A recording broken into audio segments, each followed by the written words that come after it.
Good morning, Happy Valley, and welcome back to another edition of the Penn State 365 podcast on the Happy Valley Insider.com Rivals, Penn State Rivals website, whatever you want to call it. I'm your publisher, Richie Schneider, and I'm joined by my co-host, Dylan Callahan-Crawley. Dylan, what's going on, man? Big week. Yeah, it's a big week, obviously, here in Happy Valley, and a lot going on. So let's just dive right into it. All right, let's start off talking about Franklin's press conference. Last week was very exciting, Yeah. to say the least. This week, not so much, right? No, yeah, a little bit more of a subdued press conference this week. Really super exciting answers that he gave us. Nothing that's going to cause some stir on the talk shows this week. But, he talked a lot about Ohio State and this game coming in this week, obviously.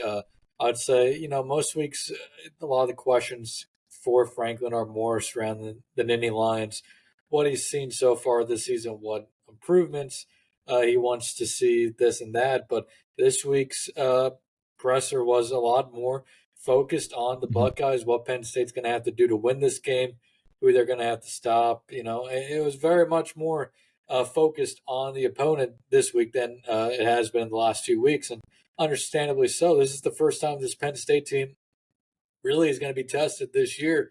Yeah. I mean, you could point to that Iowa team. The Hawkeyes are looking like they're going to go 11-1 again this year. But this is really the first time Penn State's going to be tested all season. Yeah, that Iowa defense is beyond stout. Their offense, not so much. But besides the point, 11-1 it's insane to me. It's crazy. But Big Ten West is definitely not the Big Ten East. So Franklin also talked about some of the Ohio State players that stood out to him. I know you just did a piece on their offense, and that's kind of where most of the guys that stick out are. Just let's go over it real quickly. Who kind of catches your eye? Yeah, I mean, it obviously starts with the big boy over in the wide receiver room, Marvin Harrison Jr., 6'3", 220, top 5 draft pick probably in the spring, the NFL draft. I mean, there's no better wide receiver in the country than Marvin Harrison Jr. He has been absolutely dominant over the last 2 years for Ohio State. The best game of his career came against the Nittany Lions last October in Happy Valley, 10 receptions, 185 yards. This is a player that you're not going to stop completely. Penn State's not going to stop him completely, but they're going to have to hope they can slow him down. But even beyond him, you slow him down, you still have to deal with Emeka Egbuka, who has been banged up a little bit. He didn't play this past week for Ohio State against Purdue, but I'm guessing probably will be ready to go against the Nittany Lions this week, and I'm assuming Buckeyes held him out against Purdue in order to save him for this game. And then you got guys like, Julian Fleming, somebody that Penn State's very familiar with, from recruiting him from Penn State's backyard. He's really emerged this year for Ohio State, and both in special teams, but also on offense as a wide receiver. Cade Stover, somebody that James Franklin said has not been getting enough attention this year for what he's done at the tight end position. Somebody who beat Penn State a few times last year. I think he had 4 receptions for 89 yards last year in that win for Ohio State over the Nittany Lions. And then you have that backfield for Ohio State, which we'll see who's healthy, who's not. But Travion Henderson, obviously, Mayan Williams, Dallas Hayden, and they have another one, Chip. I forget his last name, but he's a junior transfer out of Arizona State. He left last week's game against Purdue with what appeared to be a concussion. We'll see if he's ready to go this week. Mayan Williams and Travion Henderson have both been banged up at times as well. But, I mean, there's a lot of guys in that backfield for Ohio State that can beat you. It's an offense full of playmakers, and, of course, there's the quarterback in Kyle McCord as well, another kid Penn State's highly familiar with, somebody who has been very, very similar to Drew this year in that, he's first-year starter. He's not going out there trying to do too much. This Ohio State team hasn't taken all that many more deep shots than Penn State has this season. A lot of their passings come within 10 yards, and McCord has been very efficient in doing that. He's a smart quarterback, doesn't make a ton of bad reads or, boneheaded throws. He's a very smart, intelligent quarterback who's been efficient this year and is going to be a good test for this Nittany Lions defense. Yeah, I think that's going to be I mean, you can kind of pick and choose matchups, but I'd say arguably the biggest matchup is probably going to be King versus Harrison, right? I would assume. Yeah, and it'll be interesting to see how often King is on Harrison because you look back at last year, Penn State didn't have Joey Porter Jr. playing on Marvin Harrison Jr. a lot. The Nittany Lions like to stick to their scheme. Their corners stick to one side of the field. What side of that field on kind of changes per drive, but if Marvin Harrison Jr. lands on Johnny Dixon's side for a drive or a couple drives, Penn State's just gonna, probably live with that matchup. And I think Dixon's a guy who can slow down Marvin Harrison Jr. But we'll ultimately see what happens. When King is on Harrison Jr., that'll be a very good matchup, of course. Last year, Marvin Harrison Jr. won that matchup. He had 4 receptions or so for 79 yards. So when those two do line up on Saturday, it'll be interesting to see who gets the upper hand. And then on the flip side of the ball, Ohio State's got pretty interesting defense, pretty good defense under Jim Knowles as a defensive coordinator over there. But it seemed like I shouldn't even say it. Franklin did say he had a coach's crush on Tommy Eichenberg. Yeah, Tommy Eichenberg is really, he's the quintessential Big Ten linebacker, Ohio State linebacker. You think about all those great linebackers that the Buckeyes have had over the last, just 20 years alone. Eichenberg fits right into that type of mold.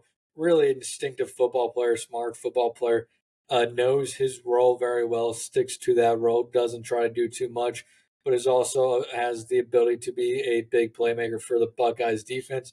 He's that leader of that defense, and this is a Buckeyes defense that's been very good this season. Has taken steps up from the last few years and last year. Jim Knowles has this Ohio State defense trend in the right direction, but this will be a Penn State offense that probably can't. I don't want to say expose Ohio State's defense, but it's going to be a bigger challenge for Ohio State's defense, even though the Nittany Lions haven't been that explosive this season. I think it's a matchup that Penn State does have some places where they could have a little bit of an upper hand, but I think it'll be a pretty even matchup between this Penn State offense and Ohio State defense. Yeah, I'm glad you said explosive plays because I kind of found it interesting that Franklin said their explosive plays is only 12 yards as opposed to like 15 or 20, which some other metrics use. Yeah, he says that if you look at a lot of the analytical sites and stuff throughout the country, I believe they use for rushing plays 10 yards for the or is it 12 yards? That would make sense. Franklin said 12 yards, but some say 10, some say 20 plus. Yeah, he says explosive plays is 12 yards in the run and 15 or more in the passing game. So I mean, if you change the the qualifiers a little bit around for Penn State, they do become a little bit more explosive.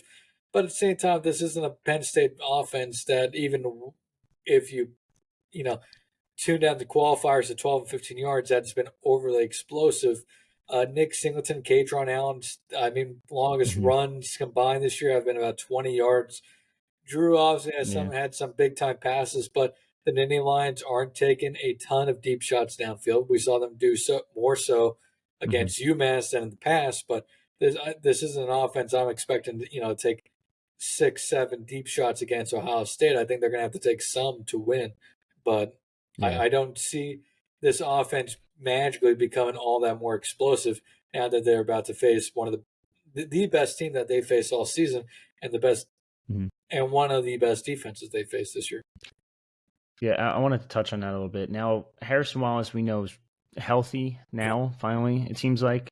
Do you think that's just the lack of explosive plays is just a product of him not being healthy and not helping out KLS? Because now KLS gets covered like heavily by a better corner. And then this guy's not, they don't really have anyone else, I guess, really, either. Yeah. That's standing out. Yeah, no, that's something we talked about in the PSU 365 podcast this week that, Harrison, K. Lambert Smith did a good job in Trey Wallace's absence. He did a better job than maybe the eye test would make you think. But I do Mm-hmm. think Harrison Wallace III coming back for Penn State is a big win for this offense because I do think having that legitimate second guy in the wide receiver room, in which opposing defenses have to respect that and have to be aware of that they can make a big play, really opens up this passing game for Penn State a little bit more. I think it allows the tight ends to get more involved. I think it allows Keandre Lambert Mm-hmm. Smith to get more involved. Because I mean, yes, they do have a couple other guys, um, in Liam Clifford, in Dante Cephas, Malik McClain, Amari Evans, Caden Saunders. The Mm-hmm. list can go on. That teams have to be aware of, but I'm not sure any of those wide receivers are guys that are going to scare opposing offenses just yet, just because they haven't shown it at the collegiate level for an extended period of time. Harrison Wallace III emerged the last year as a very respectable Big Ten wide receiver, one of the Penn State's more consistent wide receivers down the stretch last season. And I think that's carried over into when he's been able to play this year. And I do think it opens up a lot more passing options for Drew and this Nittany Lions offense, just because that's another guy that opposing defenses have to be aware of. They can't, give a bigger focus to the tight ends when Harrison Wallace is on the field. They can't give a bigger focus to KLS when Harrison Wallace is on the field, Mm-hmm. because Harrison Of Wallace course. is a guy who can absolutely beat you if you're not careful. Yeah, and now switching to the run game, if they want to be explosive, they got to block up front. Yep. Are we confident enough in Vega being able to fill that role this weekend? I know they kind of made it a little interesting last week because he had the most snaps at anyone on Yeah. offense, and I think that was kind of, hey, like you got to get ready for next week. Yeah, I agree with you there. I think that it probably, I don't want to say is a sign of JB Nelson's availability for this week, but I think it means at the very least that JB Nelson is at the best a very questionable, decision this week. Mm-hmm. And if I had to guess, I'd guess that Ione event probably gets the start. I think Mm-hmm. JB Nelson. The expectation is JB Nelson returns at some point this season, but 3 weeks after getting carted off the field might be a little bit too early. But we'll see what ultimately happens there.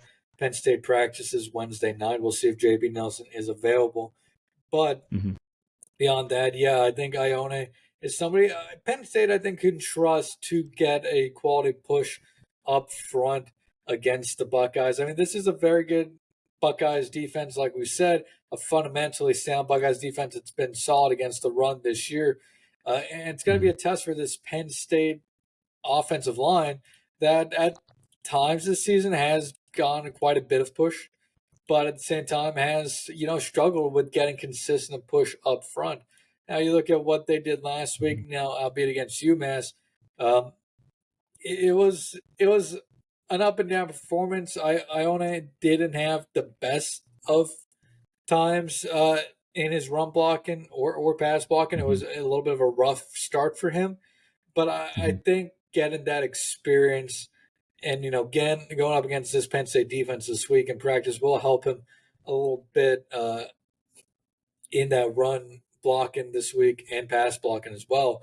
Um,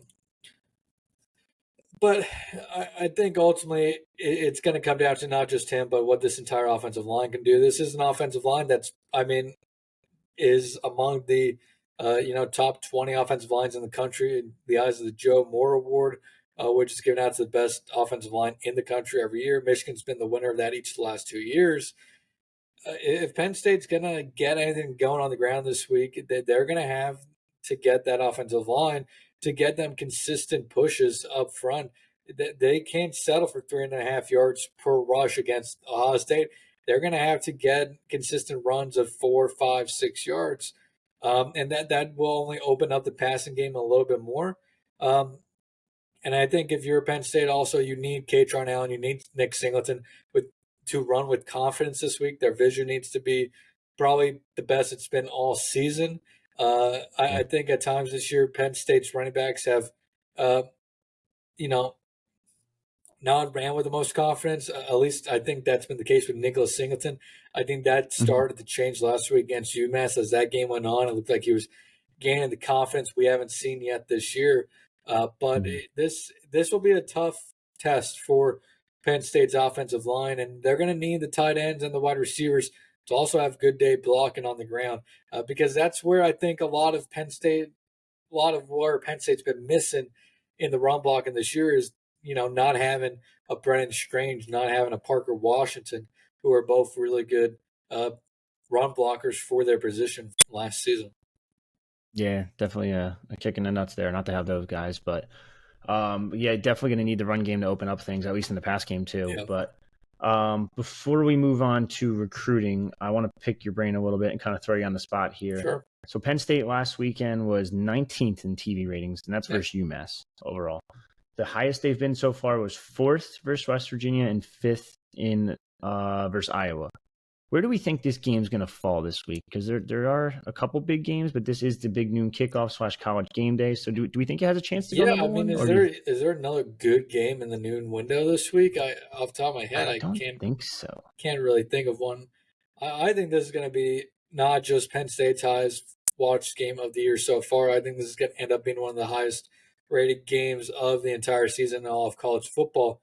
Now, if Penn State wins this game, I think that November 11th matchup against Michigan could be one, could end up top 3-4 in terms of ratings in college football this year. But I expect this Ohio State game to probably finish as Penn State's second most highly rated game of the season.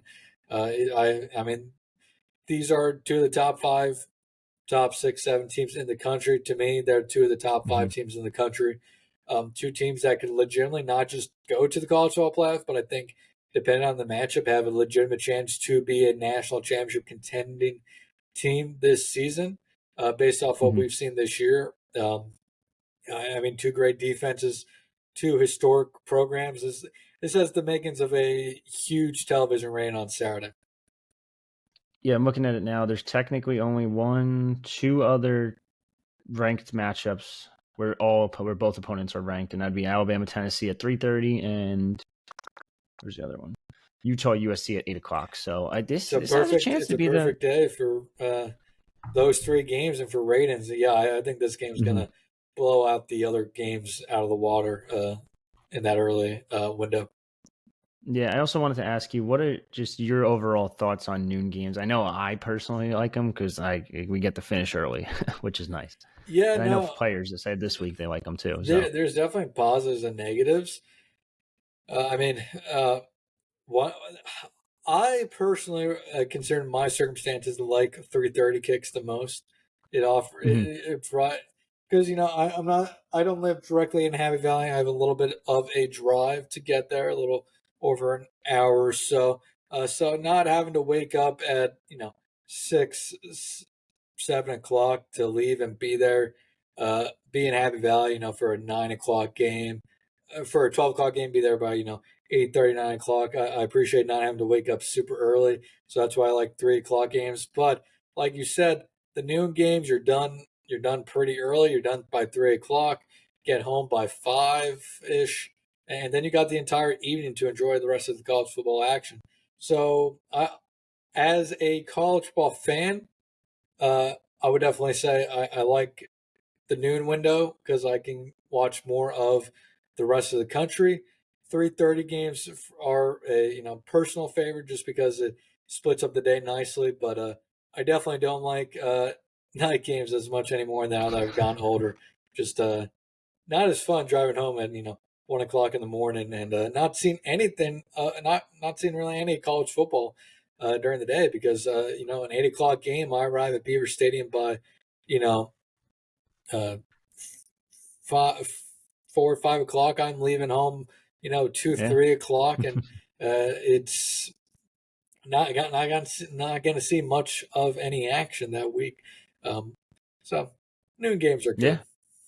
No, it's definitely tough. It's a big debate, but it's actually a big debate on our boards right now. Yeah, which is just... I will say I think noon games, Penn State Ohio State being a noon game is a little bit of a letdown to a degree. Just from the build that a later, even 3:30, 7:30 kickoff could bring to a game. But I mean, at the end of the day, it's still going to be a great game. The atmosphere and the horseshoe on Saturday, I'm sure, is going to be tremendous. Yeah, I think just from a fan's perspective, I think there's the complaining solely coming from the tailgaters for the most part. Yeah. No one wants to like. I shouldn't say no one. I mean, hey, everyone likes a nice once in a while, a beer, Yeah. maybe a Bloody Mary at 8 in the Morning morning. tailgate. Yeah. But some people like to tailgate for 6 8 hours, and it's Yeah. like, all right, well, if you're gonna do that, you better get there like 6 a.m. Yeah, especially with the if not traffic, earlier. at Penn State. I mean, that's also the nice thing about the 3:30 and later kickoffs is Mm-hmm. that everybody's coming in throughout the day. But those noon kickoffs traffic can get dicey Oh, with yeah. those, just because everybody's trying to get there in a 3-4 hour window. Yeah. So let's move on to recruiting. I know you guys Yeah, talked about this quite a bit on your on the podcast. What, day ago, 2 days ago, whatever it was. yeah, Jaylen Harvey, 4-star defensive yeah, end, Rivals 250 kid. Was a linebacker until recently yeah. in our rankings, but chose Penn State over 30 other offers. The final three was Penn State, Maryland, the hometown team, and USC. What is Penn State getting in Jaylen Harvey? Yeah, I mean, it's a lazy comparison, but I think to a degree, a Chop Robinson type of comp wouldn't be a bad comp for Mm-hmm. Harvey. He's a smaller guy, 6'2", about 250 pounds. Carries that 250 pounds on his 6'2" frame quite well. I should add, it doesn't look like there's a ton Mm-hmm. of bad fat on his body. It looks like it's a lot of muscle, which should help him transition to the next level. He's not going to be somebody that that Losi and the strength and conditioning staff is going to have to worry about, putting on weight or, taking weight off. He's going to be able Mm-hmm. to, just kind of refine that some of that fat he does have into more muscle. But I mean, he's a twitchy defensive end. He has a great first step, great athleticism. He was a linebacker who could go sideline to sideline for for his high school in the past. But now at defensive end, that twitchiness, that explosive first step, we get to see a lot more. It'll, I'm not going to say he's going to be Chop Robinson, because Chop Robinson, since gone to Penn State's arguably been the best pass rusher in the Mm-hmm. country, even though he doesn't maybe have the sack totals. He does have, he's always getting pressure on the quarterbacks. He's going to potentially go in the top 10, Mm-hmm. 15 picks in this year's NFL draft. Um, but I think with Harvey, this is a guy twitchy, athletic, explosive, but he also knows how to stay in his gap and defend the run quite well as well. He's a very intelligent football player and somebody that I think, you can see why Penn State won him. You can see why USC wanted him. He has Mm-hmm. the makings of a guy who could be a dominant defensive end despite being on the smaller side. A very exciting prospect for Penn State to land, and we'll see what the future holds for him. But the Mm-hmm. potential is through the roof, in my opinion. Yeah, I do like the comparison for, well, looking at the rankings too. I mean, Chop Robinson was 8 in the state of Maryland for his class. Jalen Harvey's 9. Both Rivals 250 guys, similar builds Yeah, coming out of high school. I got to talk to his high school coach immediately after the commitment, and I always ask these guys, is like, hey, like, who's your comparison to him? Like, you can name anybody in the world, a guy you coach, someone in NFL. It just immediately Jonathan Allen, and I'm yeah, like, I mean, if you can get a guy, that's a guy that had 28 sacks in college, a first round pick. So yeah, I don't think you're complaining if you're Penn State with a Jonathan Allen type on your roster. yeah. And the other thing that I should have mentioned with them is that not Mm-hmm. he may have a shorter frame, but he has very long arms, and you can see that on Mm-hmm. tape. I'm not sure the exact numbers, but you can see the length he has, and that's just going to be a benefit to him at the next level of wrapping up Mm-hmm. quarterbacks, of wrapping up ball carriers that are coming his way. But yeah, I like that comparison as well with Allen, and I think the ceiling is very high for him, but I also think it's a decently, um, high floor as well. I think I've been trying to find a floor comp for him, and it's hard to find one. But I think at the very least, is a guy that Penn State can, use as a pass rushing specialist at the very worst if he doesn't turn into Mm-hmm. a 3 down defensive end for them in the future. Yeah, no, 100%. You can also you could see it on tape a second ago, not this play specifically, but he lines up on the edge. You could put him in the shade. You could put him as a 3 or 4. Like he can do just about anything for his high school team, and I'm really curious to see how Penn State uses him early on. Like you said, he could just be a pass rush specialist to start out, but I think he could be an every down guy, sort of like a Chop Robinson type, Yep. like you said. So it'll be interesting to see Yeah. how he develops at the And next level. and I'll say it's just this has been a fantastic first recruiting cycle for Deion Barnes. Oh, Uh, huge. I mean, some people will point to them missing on Benedict Ume, which it Hmm. is what it is on that. Penn State would have loved to have him. They didn't get him. That's all right. But uh, Malachi Williams, T.A. Cunningham, Liam Andrews, all three of those guys are really a high ceiling, high potential guys. There's questions about Cunningham, obviously. Andrews is a guy who a lot of people thought was going to be an offensive lineman until recently. Hmm. Malachi Williams, though, is I think another one of those guys that Penn State may have found I don't even want to say hidden gem. I think we have him as uh, we have him probably just outside the Rivals 250. He's a 4-star Hmm. prospect, 5.8 Rivals rating. But I mean, those three guys all have ridiculously high ceilings, and you add Harvey in that mix. There's a ton of potential in this recruiting class for Penn State, and just a great job by Deion Barnes. And that's not to mention Xavier Gilliam and DeAndre Cook, who I think have good ceilings, but also high floors themselves. So I'm not sure Hmm. this could have been a better class for Barnes this year. Speaking, I wanted to touch on it real quick. Benedict Ume, so people don't know, former Penn State target, Yep. Stanford commit, just finished his last round of chemo Yep. recently. He has Hodgkin's lymphoma, which is the same cancer that James Conner and Eric Berry both had. Yeah. Two NFL players. One's currently in the NFL still, and James Conner, but he started working out again too, so he's bouncing back pretty healthy. It sounds like, and good for him. I just wanted to give him a shout out real quick. Yeah, absolutely. Great for Benedict. And it's great. We're very happy to hear that he's, trending in the right direction with that. And, it's also one of those Mhm. things that I'm not sure how long this has been a thing because we didn't hear about it until recently. But I mean, Yeah. at the end of the day as well, going to Stanford, I mean, there's very few places in the world where, and this isn't obviously this is not a diss at Penn State, Penn State's Mhm. health, you know, medical and medical in hospitals because Mhm. everybody knows it's great as well.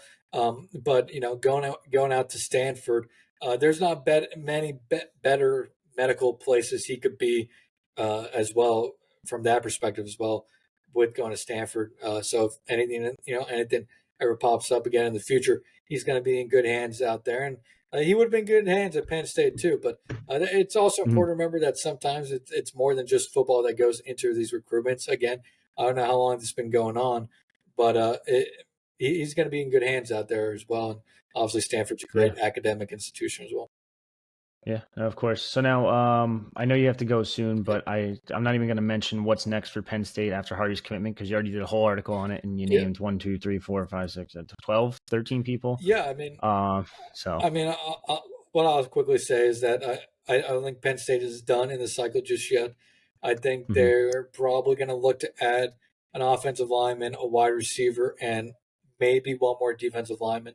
But Mhm. yeah, our or if you want to find out who Penn State could be targeting the rest of the way, you can head over to Happy Valley Insider, PennState.rivals.com. Sign up for Mhm. a 30-day free trial, even, and check out who is on the remaining targets list for Penn State. Yeah, and I think the last thing we have real quick, bowl projections are coming out Yeah, today or tomorrow. We're gonna put them out tomorrow. They came out earlier this week. Right now, it's still Peach Bowl, Orange Bowl, Cotton Bowl, Fiesta yeah, Bowl. It's every bowl that's not a college football playoff bowl. I think that changes if they win this week. yes, absolutely. I think that Uh, changes if they win this week. yeah, I don't know if we're gonna record again this week. We'll figure that out on Yeah, our own. we could But we could figure it out I do want to get a quick prediction from you, just in case we don't. for this weekend. Ooh, Yes, I all know right. it's early. It's Wednesday, not really early, but we're a couple sleeps away. This is one that I've been going back and forth on all week because I do think Penn Mm-hmm. State is the better team heading into this game. I really, really do. I know that Ohio State offense Mm-hmm. is dangerous, but I think this Penn State defense is built to stop the Buckeyes. And I think this Penn State offense, while it's not a sexy offense, it gets the job done, and I think they'll be able to put up enough Mm-hmm. points to beat Ohio State. That being said, Penn State's had many opportunities in the past few years to beat Ohio State and hasn't gotten it done. So there's part of me that, still leans Ohio State. Um, I guess if I'm going on the record, um, I do think Penn State wins this weekend. I think this is finally the year Penn State gets over that Ohio State hump. Um, Give me Penn State to win this one, 34, Ohio State 31. I Ooh, think, and that may be a little high scoring than some people think. Um, I mean, yeah, that's a lot. but I'm okay with it. I but want to see scoring. So yeah, I just have a feeling that both these offenses are going to bring some things out that we haven't seen. Now that I think about it, 34-31 is quite high. So let me change that a little bit. Let me go 27-24 Penn State. 27-24. All right, that's fair. That's a lot closer than the over under. The over under is 45.5. Yeah, I'll go I do 27-24 officially. yeah. I will say Ohio State minus 4.5. It's a little shocking to me. I know the 3-point bump for being a home team, but Yeah, I mean I do think after that tells you it's like really a toss up in the eyes of Vegas. yeah, I do think it's going to be closer than that. I honestly wouldn't be shocked if it was like a 1-point game, but I do think Penn State wins this one. I think they're the better team. I think they have the better defense, and I think Ohio State's it sounds weird to say, a little green on offense, especially a quarterback. This is the most beatable Ohio State team that the Buckeyes have had in quite a while. And Mm-hmm. a part of that, I think, is that Kyle McCord is a very good quarterback. Let's not get that wrong. He's a damn good quarterback. Oh, yeah. But he is not right now at that level that the Buckeyes have had over the last few years. And I think that's a big part Mm-hmm. of it. I mean, he has struggled under pressure quite a bit this year, something the Buckeyes last year quarterbacks haven't had as much struggles against. But Mm-hmm. I will say this is a Ohio State team that routinely plays better than they, do leading up to a Penn State game.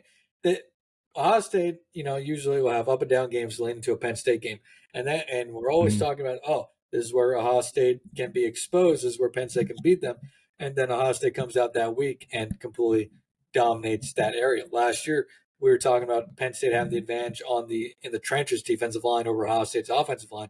Penn State Mm-hmm. only managed 7 pressures that game, didn't get really any really strong pressures on CJ Stroud outside 1 or 2 plays, and it allowed Stroud to pick apart a very good Penn State secondary. Yeah. Will that happen again this weekend? We'll see, but I do think Penn State finally gets over that hump this week, and if they do, Mm-hmm. I think the whole narrative about this Penn State program changes going forward. That's my big difference maker there is that this is not. I know Kyle McCord, like you said, is good, but he is not CJ He's not Stroud. CJ Stroud. CJ Stroud is proving his worth right now in the league. But Yeah. I'm going to go 28-20. I think Penn State's going to be able to cause some havoc in the backfield. I think they're going to get Kyle McCord uncomfortable. Maybe at one point Ryan Day just says, "Screw it, just chuck it down the field in double coverage, see what happens," Yeah. type thing. But Yeah. in reality, that's not a thing. But But after last week's press conference, Yeah, I guess man. anything's possible. I So, mean, anything's possible these days. But yeah, I definitely agree there. I mean, my yeah. final thought is just, Penn State against Ohio State historically. Ohio State's always had the quarterback edge. Mm-hmm. This year, I think this is a toss Not up. this year. This is a toss up, I think, going into this Yeah. game. I think Drew has the higher ceiling of the two quarterbacks, but I think this is a true toss up at the quarterback spot. I mean, there's only one position I think that Penn State, it's not a toss up, or Penn State has the edge in, and that's I think Ohio State's wide receivers are better than Penn State's wide receivers. But Mm-hmm. I mean, if there's a team that's built to slow down this Ohio State passing attack, it's this Penn State secondary. Yeah, So of course. So we'll just have to it's wait a and very see. intriguing matchup. Wait and see what happens at kickoff on noon on Saturday. College game day beforehand. Big noon Fox kickoff, whatever the hell they call it Fox's now. I big don't noon know. kickoff. Yeah, something like that. But yeah, they're both going to be there. So tune into that. I'm sure we'll have a bunch of stuff on social media, all that good stuff. So if you're not following us already at Penn State Rivals on every social media platform, You can also check us out on YouTube below. Hit the subscribe button. It's free. It's easy. It's simple. It helps us keep the podcast going and just keep more Penn State coverage as well. So, or listen or subscribe to us and rate us on whatever the podcasting app you're listening to us on currently. But for me and Dylan, that's another episode of the Penn State 365 podcast. Signing off.